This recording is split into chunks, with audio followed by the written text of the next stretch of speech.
Family and fellow soldiers, I'm the Professor, and this is the Moment of Truth.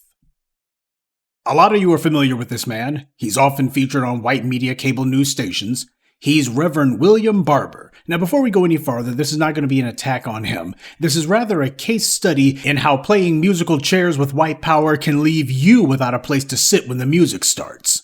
Rev Barber suffers from a form of arthritis that makes it difficult for him to get around. He travels with his own wooden chair, and when he's in public, he prefers to use his chair instead of whatever seating is provided. But when he and his 90-year-old mother decided to go to a movie theater recently, they kicked him out, telling him that only wheelchairs are permitted and his wooden chair constituted a fire hazard. Now, of course, Rev Barber protested this, especially because he's familiar with the Americans with Disabilities Act, but those theater owners didn't care. They called theater security and even the police in order to get him to leave, which he did. Now, here's the kicker. Would you like to know what movie he went to this theater to see? What movie was so important that he came close to getting arrested just to see it? He was kicked out of a screening for That Color Purple musical.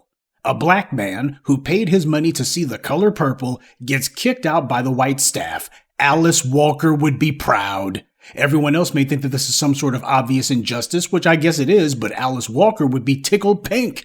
No, actually, she'd be tickled purple at this news that a black man, especially a black man who has status or at least some level of notoriety, got kicked out of the screening of her movie. And on a side note, it certainly doesn't help that black men like William Barber and Cornel West try to imitate some of what they think Dr. King meant when they call racists brother and whatnot. These attempts to show that you recognize the humanity of the people who deny yours isn't seen as a sign of taking the high ground.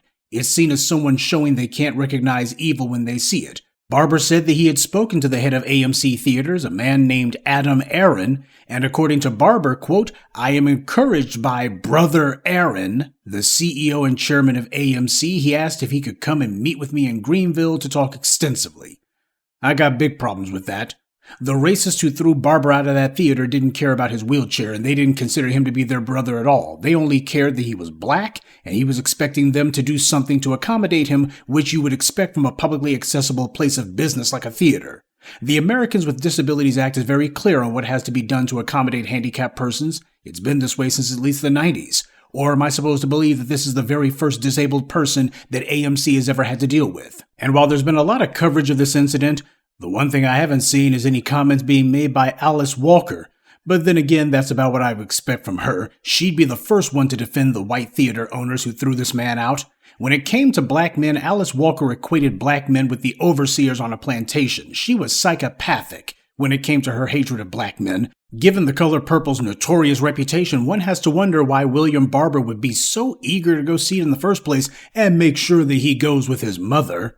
It's as if he didn't know that Alice Walker was one of the main people who the white media used, along with Oprah Winfrey and Steven Spielberg working together to help mainstream this kind of toxic division in the black community. And speaking of the white media, don't let any of these white media critics, clowns, and commentators tell you that they thought that her so-called novel was so great. If they tried that, just ask them to quote any dialogue from the novel. Ask any of these white critics to point out a particularly poignant scene from the novel. They praise it and call it so great, it should be easy for them to do so, except they can't. Ask these liars to do the same thing with the movie. They can't tell you anything about that either. They don't love Alice Walker any more than they love Clarence Thomas or Herschel Walker. These are crash dummies that they can use to masquerade their anti-black racism. Because none of these clowns is praising black women. Do you ever notice that? You ever notice how the people who pretend to love Alice Walker or Toni Morrison's scribblings don't really have anything good to say about black women in general? Oh, and for those of you who may not be familiar, this is a picture of Alice Walker along with her first husband. Alice Walker also bragged that she had had a romantic relationship with Tracy Chapman back in the 1990s. Now, who didn't see that one coming? Alice Walker has been doing the intersectional swirler thing before it became fashionable, and she does it for the same reason the rest of these societal failures do, because she wants to escape being black. She pushed the lie that black men are bad for black women because black men are no better than white racists, and black men just don't understand black women. That's the problem, she says. Her literary scribblings say that loudly and clearly. Black men, they just don't get it. So what does Alice Walker go and do? She marries a white man because apparently she thinks white men understand black women better. Make that make sense. Now, if she wants to be a lesbian, that's her choice, but my point is that Alice Walker hates the fact that she's black, so she attacks her mirror image, the black man, because she has not and can never accept that she isn't blonde-haired and blue-eyed. These are not expressions of love for white men or for other women that she's doing. These are attempts on her part to distance herself from her own blackness. And the black women who have been conditioned and brainwashed by white media propaganda to think that there's something artistic and important about the crap she wrote, you better understand that while you want a black man, you've chosen to identify with a woman who wants anything except a black man. And yet the white media tells black women this is somehow affirming. This is a role model. This is somebody who you ought to pattern yourself after. That this is something that uplifts black women when in reality Alice Walker puts out these rancid portraits of black dysfunction. You cannot tell me that this didn't have anything to do with Rev Barber getting kicked out. Everybody knows the color purple's reputation, especially where black men are concerned. So of course you're not going to be having Alice Walker sticking up for this man. And speaking of how the Alice Walkers of the world consistently fail to stick up for black people, just yesterday the president of Harvard resigned. This is a black woman, mind you, and she was driven out of her job not by black men. Black men didn't do that to her.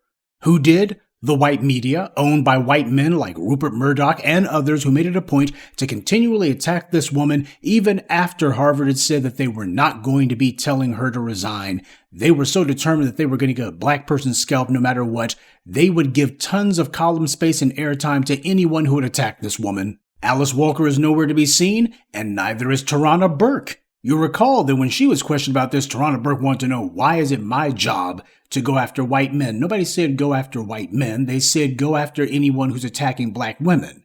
And that also does include certain white men. But of course, Tarana Burke is nowhere to be seen. Making heroes and cause celebs out of turncoats is one of the white media's best methods of deranging the internal politics of the black community. They use these people, celebrate them, often have other black people who will be praising them, and the white media knows that this is going to confuse people. It's the big lie. Tell people that some self-hating harpy is a literary genius long enough, do it enough times, and people will start to buy it, or at the very least, most of them will begin to believe that there must be something basically valid about all this praise. Otherwise, why would they be getting all this money and attention? White power has amassed so much wealth, rooted in our uncompensated labor and the wealth withheld from us all the way to the present by systemic racism, that they can afford to give millions and millions of dollars to its bootlick operatives. They can go ahead and put tons of money into this. It doesn't cost them anything compared to the massive holdings of wealth that they have.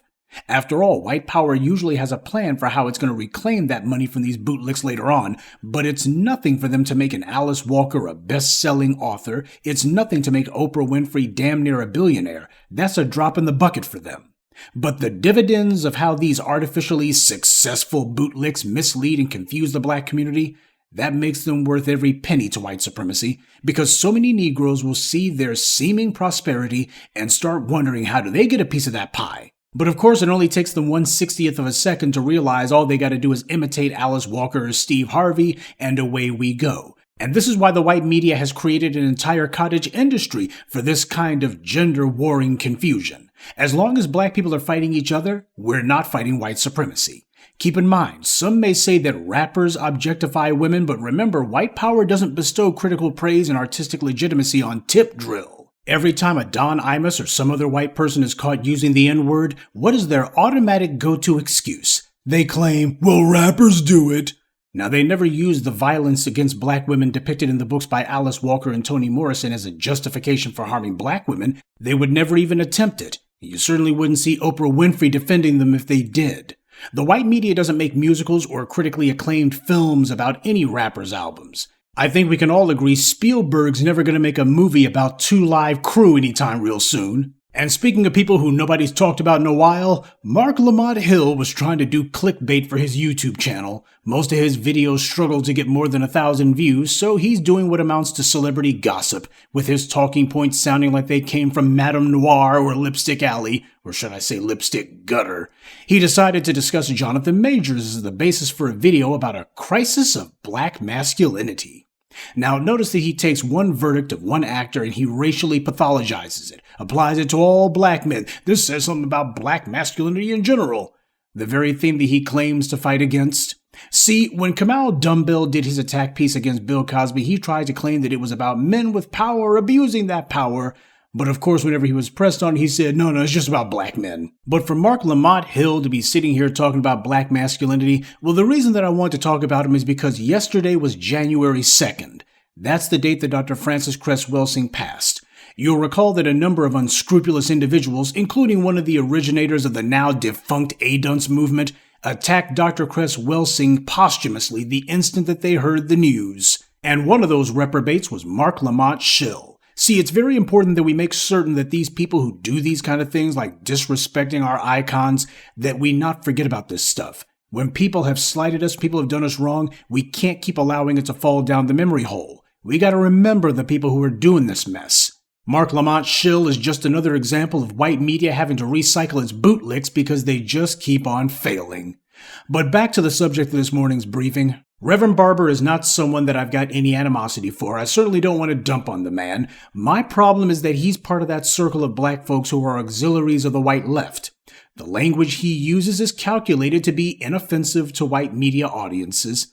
The problem with that is, while that makes him an acceptable guest on a white network or a white website, it makes him ineffective for anything other than social circle activism. Again, no offense to the man, but let's be real. When you've got this many people in the white media who approve of and appreciate you, I gotta wonder why that is. After all, the point of the white media is supposed to be to comfort the afflicted and afflict the comfortable, to hear them tell it. Now, as black people, we know that there has never been a time in this country's history when the white media has ever done anything but attack, demonize, and afflict us. They've justified lynchings, mass murder rampages against our townships, and every time a black person is killed by the police or some racist citizen on the street, the white media is the first ones to justify it. When people like that don't mind having you around, it's time for you to do a serious check on whether you're on the right side. But then again, Rev Barber was so willing to go support a piece of divisive propaganda like Color Purple, so I think it's safe to say he's sitting exactly where he wants to be. Good day, and be one. I'd like to take a moment to mention some of our contributors. Mouse, Melvin Johnson, Andrew Lewis, Ronald Waits, and Liban Gurhan. Salute to them and thank you to everyone for listening, liking, and sharing this message. Black empowerment only exists because of you.